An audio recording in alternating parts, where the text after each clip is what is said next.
but it's never too late to save yourself from regret. And regret, the way I describe regret is the moment you realize that your present circumstances is because of your own actions. Welcome to the Life by Design podcast. I'm your host, Kim Ward, a certified master life and business coach, NLP practitioner, and your guide to building a life and business that you absolutely love. Our guest today says if you're strategic and intentional about your apologies, you never have to feel unready to have them. Jonathan Bui, we're going to call him John during the show today. Welcome to the Life by Design podcast. Want to play a game? Oh, absolutely. Let's I get love it. started. Okay. There's Okay. one thing that I absolutely hate to do. I've rarely done it.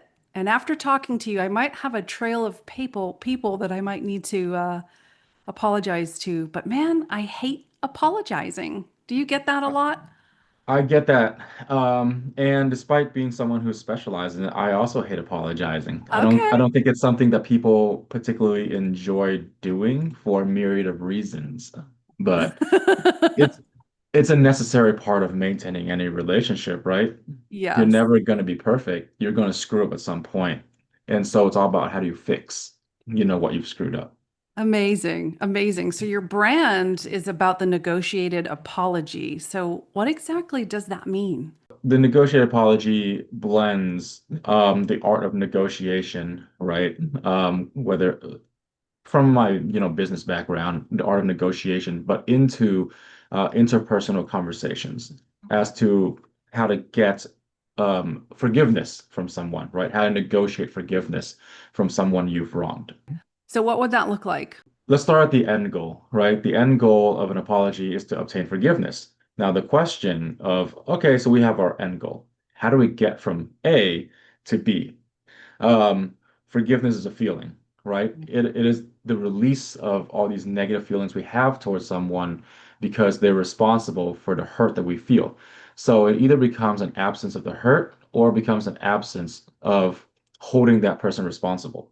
So how do you induce that feeling in a victim to get them to reach that standpoint?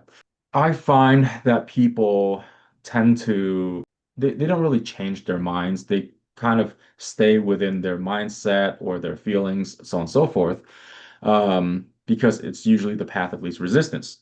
To get someone to change their mind, whether it's forgiving you or changing their mind on like, politics or whether the stress makes them look ugly or so on and so forth, there needs to be usually some sort of outside stimulus that causes them to to want to change their mind or to persuade them to change their mind. So the idea is the apology will be the outside stimulus coming from you, the person who's wronged them, to help move them, persuade them towards the side of forgiveness. So that is how the negotiated apology looks like. Wow. How did you get into this, man? This is wild. Yeah. So my background is in law. I received my law degree from Lewis and Clark Law School back in 2019. Congrats. And in law school, and I'm aware I have this six-figure education that helps me partition my brain in this way. But in law school and in the legal field, they teach you how to solve problems by breaking them down into solvable bits rather Mm. than being frightened and scared of the idea that, oh, this problem is too big. I don't know where to start. And thus I do nothing. They teach you how to break it down into bits and solve it by bits until you're done clearing the playing field of all the little bits you have to solve. And how do you solve problems? In the legal field, it's generally with persuasion, right? It's with your words. And so I figured if lawyers can use their words to solve complex, legal problems, I don't see why we can't use those similar skills to solve our own relationship problems. That's amazing. That's pretty much it. Congrats on that. I mean, I've wanted to be an attorney since I was 8 years old, but now I just like to argue and I don't get paid for it. So congrats. Was there I some don't get kind of paid for like it sometimes too. that's rough, especially with probably the student loans that you have to follow up with. Oh, don't remind me. Man, I gotta Yeah. know though, like It's going to sound harsh when it comes out, but why do you care? Right? Like you could go to law school, you could argue in the court system. Like, why do you care? What got you into this piece of what you're doing? Well, it started at the very beginning of law school, actually. It was my first summer after my first year, and I was clerking or interning at a law firm up in Seattle, Washington, where I'm from. And it was with a family friend's law firm. It was a small operation, just three attorneys.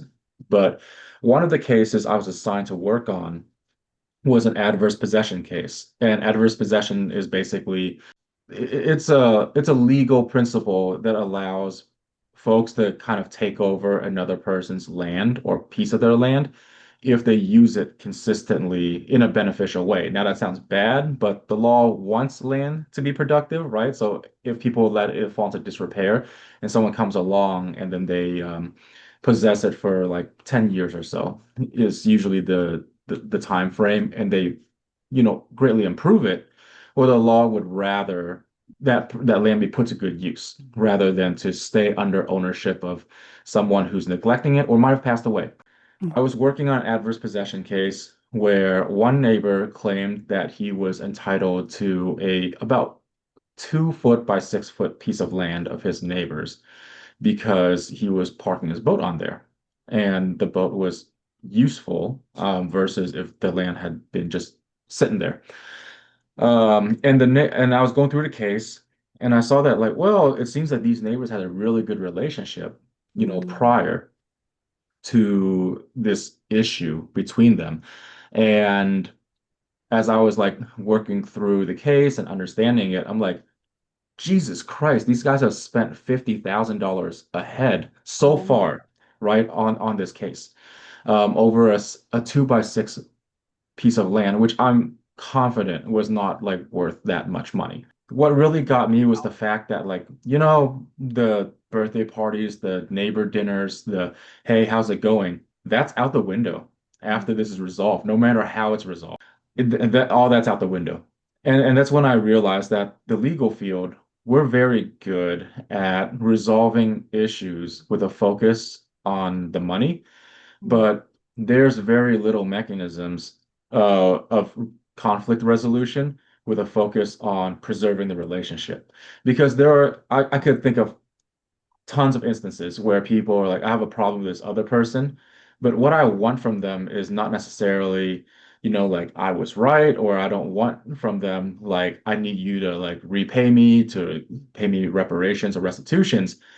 My goal in resolving the conflict is I still want things to be amicable. And I'm sure there are a lot of divorcees who might be listening to this thinking like, wow, that would have been like a great outcome to For whatever sure. conflict I had with my ex. With the idea just kind of exploded in my mind. It's like, yeah, like divorcees, intergenerational conflicts, right? Grandparents who don't know how to talk to their grandkids or know how to talk to their kids anymore.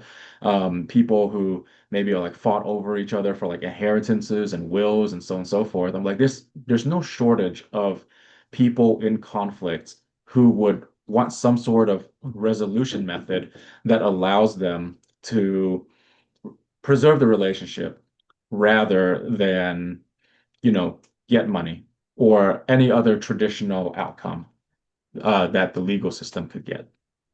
That's amazing. I mean, Thank you. amazing. And as you're talking, I'm thinking, yeah, because those things never happen, right? Like those things happen every day. And Hmm. most of our listeners share those stories. I had an attorney tell me one time when he's working with criminals, they're on their best freaking behavior. And when Hmm. he's working with a couple who's going through a divorce, you see like the most evil, angry, wrath side of them. And he's like, it's so backwards and upside down. It's bananas. But I've never Absolutely. heard anyone talk about negotiated apology so that the conflict is resolved. This is outstanding. Thank you. Thank you. So, at what point would someone come to you? I usually say at the point when they're ready to change. I exist in a space between a lawyer and a therapist, right? My focus is on communication and training people how to communicate. I believe that there are no problems so great that cannot be solved by our words. Wow. right? So it's for people in conflict who believe that, okay, it's time for me to change, but more importantly, it's time for me to take the power into my hands and and force that change. Well, not force, but um manifest that change myself. So some of the clients I'm working with, they've come to the realization that, like, oh, I'm wrong, right? I've realized now that I'm wrong. The question is, how do I exist in this state of being the bad guy and trying to bring myself into a state of being the guy who's earned that forgiveness? Because forgiveness is earned. You're not entitled to it. Yeah, like a therapist, I'm usually there for people who are ready to change. And I assume at some point when these clients are working with you, you're probably going to play mediator as well. Yes and no. Usually, I try to empower people to have confidence in themselves to go through the conversation, on their own power, because it's coming from them, right? It means more. It means very little if I were to actually just write them their apology, right? So I don't tell people like I don't draft apologies for you. I'm not your editor. I do edit, but I'm not doing it for you. It has to come from you, right? Just as the feelings of remorse have to come from you, the words have to come from you. I can help you restructure it in a way that's like more organized, or maybe choose some words that are more palatable, or choose words that are going to generate less risk in the conversation. But I can't do it for you. It has to be under your own power with your own words. Now, that being said, I do offer mediation services where I do sit in and act as a third party like mediator, but I don't do it to necessarily force anyone's ideas or anyone's vision in the conversation. I'm there to simply help the person who's apologizing fully flesh out what it is that they're trying to say. Because sometimes, in the heat of, you know, being under the microscope, right? Yeah. People get emotional, they freak out, they forget what they're trying to say. Maybe they're not like necessarily connecting the dots in like the most efficient way possible. So I'm there to kind of help them like remember or help guide them, like, hey, like you were just saying X, like why don't you elaborate on that? Because they might have like shortchanged themselves when they're discussing X, and they'll be like, oh yeah, that's right. Furthermore, I want to talk about blah, blah, blah, blah, blah, right? So I help mediate in that sense. But of course, I always prefer it if people use their own words and just appeared in front of the person they need to apologize to as themselves, completely vulnerable and ready to be accountable. I love that. In my mind, I know all the personal chaos that I've been through with family drama. And it's like when you get to the point where you feel like you're ready, I assume it's not the person that still has the chip on their shoulder, like, screw you, Mhm. I'm still right. That's not your ideal person. But when they're ready to no longer carry that weight and have the distance and the, like you said, even amicable relationships with neighbors, when you start the process of the negotiated apology, all it takes is someone to say one thing that's going to trigger you and you're just going to pop off again. Like that's what Yeah. we're trying to avoid here. That is what we're trying to avoid. And to speak to what you said about like the person who has a chip on their shoulder and is like, screw you, I'm right. I have had strange combinations of people who believe that they're in the right, but they weigh the value of the relationship more heavily than they weigh the value of being right. So Mhm. I've had folks like that, right? You can simultaneously believe that you are in the right, but also understand that you went about things wrong. I'm glad And you say that. So, is there something that that particular person could do to kind of like assess themselves? yeah, I think so one of the things I teach in, in my classes is how to analyze the causal relationship between action and consequence, right? How did something manifest in our world due to the actions that we took? And I think that's very important to understand because it helps you in a myriad of ways. It helps you analyze like what went wrong. It helps you analyze like what restitutions you have to give to the other person to help induce forgiveness, so on and so forth. But it also helps you decide whether or not you were in the right or in the wrong and whether an apology is warranted. And so I usually tell folks to analyze this. You start with two questions, right? What did I do and how did it affect the victim? It seems simple enough, right? But what did I do is analyzing the action. How did it affect the victim? Analyzes the consequence. When you're asking, what did I do? You're looking for, was my action something that was harmful? Is the action itself harmful by nature? So you could identify, harmfulness in the conduct for example, by seeing like, well, it's an action that is outside my own personal moral boundaries, right? It's something that I wouldn't want to done unto me. It's something that I recognize is like not okay that I did, and so you see the harmfulness in the act itself. The second analysis, part of the analysis is how did it affect the victim? This is a focus on finding harm in the consequence, right? Did it create a harmful effect on the person, right? Did my action that I put out there in the universe, did it create a harmful effect on another person? Now, here is something that kind of blows a lot of people's minds in my classes.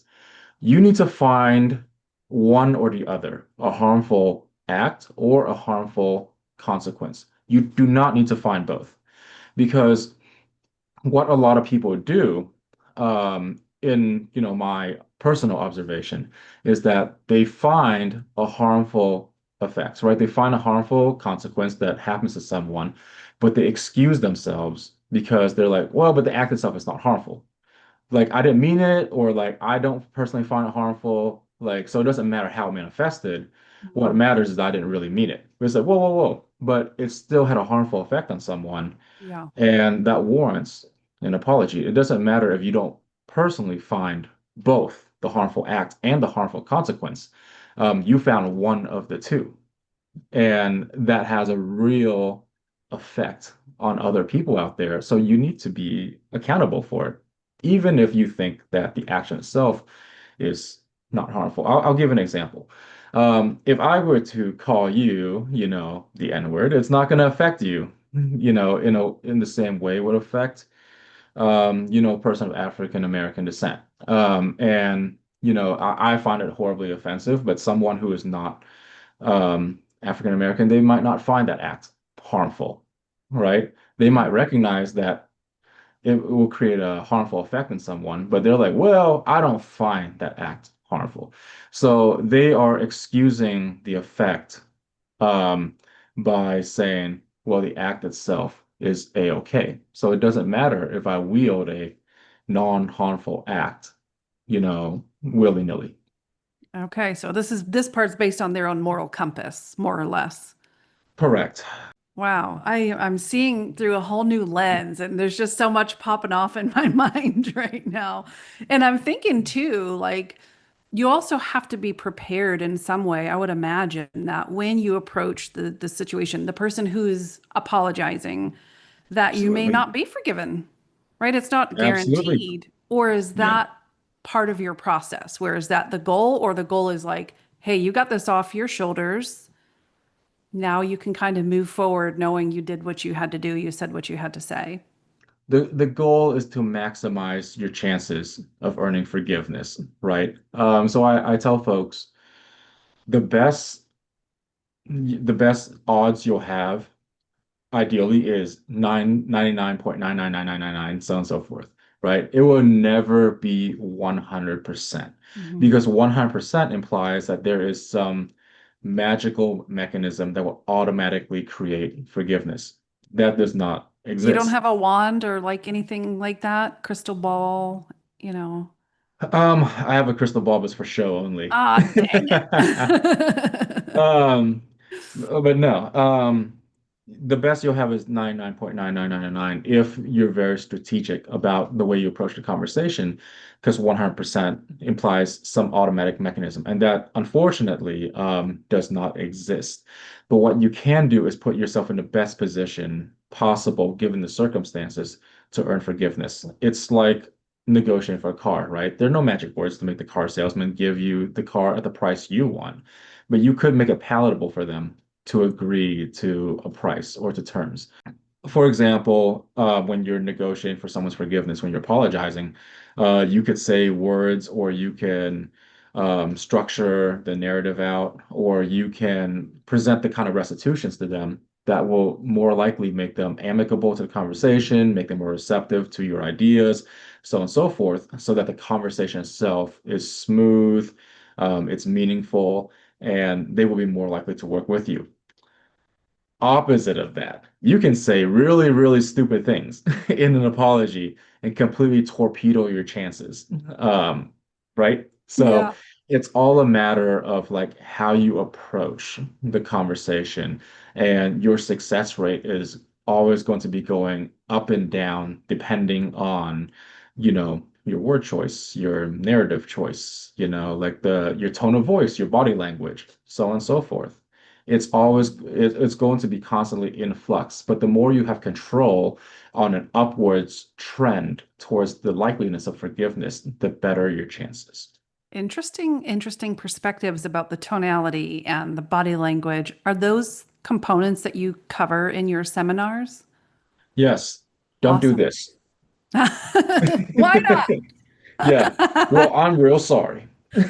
Right. Tone and I body believe language. you. Yeah. It kind of brings me to, I just know a lot of people with like childhood trauma, family issues, like the hmm list is endless. Is there a certain amount of time that the apology is most effective, like within a certain window? Or are we talking like, hey, if something happened years ago and I've been estranged from you, could this still be an effective tactic? Yes. Yes. And your audience is going to hate this answer because this is a very typical lawyer answer That's all right. as We like the to real and the anything, raw. which is it depends. The answer All is it right. depends. It depends on the person. It depends on the proclivities. It depends on the circumstances, what happened, so on and so forth, right? Like, there are things that might be unforgivable. There are things to certain people that are unforgivable, right? Yep. And the timing issue is always a delicate one because, for example, I find that unless it's like a very small minor harm, right? Like you bumped into someone on the street.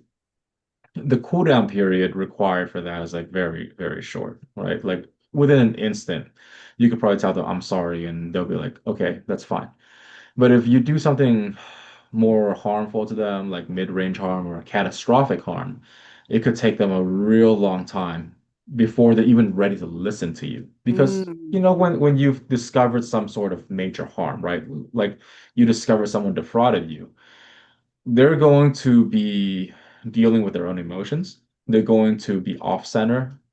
So no matter what you're saying, even if you're saying all the right things, their focus is internal, right? They're trying to recenter themselves. They're trying to process their emotions, their thoughts, like how they feel about the situation. So anything you say will be completely on deaf ears. The effort is not worth it, other than to try to promise that there'll be a conversation that'll happen, so on and so forth. So after a reasonable amount of time, reasonable depending on the person, the circumstances, they will be ready to at least listen. And that's the optimal time for you to strike with the conversation, with the apology. And then from that time onwards, it will slowly ebb into what I like to call it's too late to apologize, right? Eventually, time moves on, and then the iron is no longer hot. It is not ideal to strike anymore, and the harm kind of gets written into the fabric of the relationship itself as an everlasting feature of the relationship. Now, it's too late to apologize. It's a bit of a misnomer. Because I personally don't think it's ever too late to apologize. Even if the iron's no longer hot, you can still do it for you. You could still do it for them. There's no there's no limit as to when you could verbalize that accountability, even if it's too late to save the relationship, right? yeah. But it's never too late to save yourself from regret. And regret, the way I describe regret is The moment you realize that your present circumstances is because of your own actions.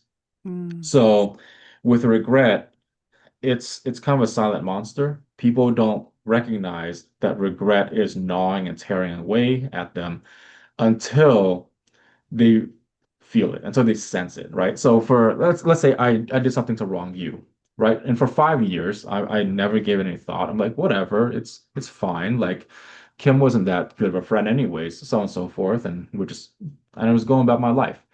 I am until a moment 5 years later or 10 years later or whenever, when all of a sudden I realized like, oh, I really miss having her in my life. She was a real warm presence. But wait, I don't have her in my life because of what I did. So the weight of your consequences crash down on you at some point in the future. mm, And that's regret, right? You are literally living your best life until you realize my life is a little bit emptier because of something I did. It's not something that you have warning that, I have warning that regret is about to hit. It just hits yeah. when it hits. So yes, you can apologize far after when after the iron is cooled down, it's no longer optimal to apologize, but there's still a lot of utility in reaching out and apologizing at that time. Amazing. I was so leaning in from the perspective of the person apologizing. I never stopped to consider the person being ready to even, be open to a Hmm. conversation or communication with you. So that's an incredible perspective. And of course, there's multiple forms of communication. I'm sure you're Absolutely. going to tell us verbal communication is probably best. Would Yes. you recommend if verbal wasn't an option of taking any other methods or waiting until the conversation could be had? Yeah, if the time for verbal has gone by, there's always written, right? You can write an apology letter, all right, and just push into either and hope that reaches them. I myself, I've sent a few, like Facebook message apologies, like way, way long after they were due. And sometimes I get a response back, sometimes I don't, but I know that it's out there, Yeah, right? I know it's and the nice thing about Facebook is it has a red feature, so the other person saw it. yes. So it gives me some solace, the fact that I have finally, you know, better late than never, right? Come to my senses and come to my accountability. And I put the words out there, even if it's probably too late. So yeah, written's also an option. I've actually helped someone who was incarcerated write a letter to not the victim of his crime, but like a family member of Hmm. his So the who, ripple effects. he really put that he felt like I've been locked up and I felt like I've really let them down, right? And I just don't, but I need to be able to verbalize it. I need them to know that I'm sorry for letting them down. And they're not talking to me. They don't want to talk to me. They don't want to see me. They've never visited, so on and so forth. I'm like, well, they might still not be receptive to listening to you in person. But why not send them a letter, right? It's the very least you can do. And after we sent the letter, ask them like, how do you feel? It's like it still hurts, but it hurts a little bit less. And Wow, sometimes that's all you can do. You can only mitigate how much it sucks. for sure. Yeah. And I'm poking away at you asking all these questions, and it didn't dawn on me like, I don't want to pull away from your seminars either. Yeah, yeah. So tell me everything there is to know about your seminars. Yeah, so I'm located in Phoenix, Arizona. I do them in person, or I also do them for companies and organizations, nonprofits. Um, my main focus is to help professionals create strong organizations with the added benefit of that everyone gets to bring these skills home and use them in their personal lives. For sure. So that's generally what I do. My process, like I said, is based on negotiation, right? So I can give you a little bit of what goes on in the seminar. The process itself, if you go on my website, It will be divided into three stages, right? There's a strategy stage, negotiate stage, and commit stage. Mm, You are going to think, talk, and then act, right? And that's how you apologize, right? You need to think about what you're going to say, then you actually need to have an effective conversation, then you need to act on the promises and the change that needs to manifest in your behavior to actually earn their forgiveness. Because at the end of the day, forgiveness is earned through actions, right? for It's sure. all about figuring out what actions do you need to undertake in order to help the other person see that you are indeed a changed and better person. That's amazing. So, where can we learn about your seminars? Yeah, so you can check out my website, thenegotiateapology.com. You can connect with me on LinkedIn. I'm John Bui on LinkedIn, or you can follow my Instagram at the Negotiate Apology Project. Um, so feel free to connect. It's still like a relatively new, well, I've been doing for about almost a year and a half now, but it's still relatively new. And I'm always happy to connect with people. And yeah, please come drop a line and say hi. That's awesome. Thank you for letting me be a part of getting this out into the world. It's an Oh, honor. absolutely. Love what you do. Before we kind of conclude the episode, did we leave anything out? Is there any kind of last minute things you want to say? You've shared so much value today. Yeah, no. Well, first of all, thank you for having me. I can assure you the pleasure was all mine. Oh, thank you. One last thing I want to kind of drop with everyone. The people in our lives are important, right? This is why I got into this because I recognize, the relationship is the focus for a lot of people when it comes to optimal outcomes of conflict. Um, don't be, I would say, don't be afraid to make yourself vulnerable and to be accountable. And usually it's a lot easier said than done. The top three reasons why people don't apologize, why they don't, right? Why they fail to apologize at all is because they either don't know where to start, they don't have the confidence in themselves to go through this, hard emotional conversation, Mhm. or they're scared of the outcome. If you feel like you fall into one of those three broad categories, right? I would say just know that if you fail to apologize because of either one of those, you're prioritizing yourself over the relationship. And what really helped me is to understand that my relationship with this person matters more than my ego or my feelings, and so on and so forth. And once you learn to start letting that ego go bit by bit, you are going to find that your relationship is going to be a much stronger, healthier place, even if you do wrong. Again, there's no perfect relationship. You are invariably going to do wrong. But if you keep guarding against, the fallout of, doing wrong, you're never going to experience the beauty of rebuilding what was broken, with a person that you really care about. So I would say, in short, just don't be scared of using your words. Flippin' amazing. Flippin' Thank you. amazing. You served us so well today, John. The Life by Design podcast is really about building that life by design, and humans are a part of that. Relationships are a part of Absolutely. that. So thank you for helping us one apology at a time.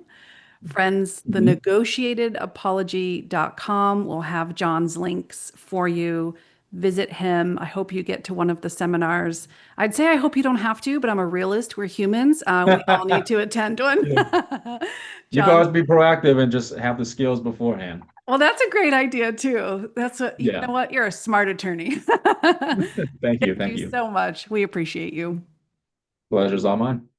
And hey, before you go, don't forget to subscribe to our podcast. And as always, friends don't let friends grow and develop alone. So share this episode with someone you love and care about. We'll see you in the next episode.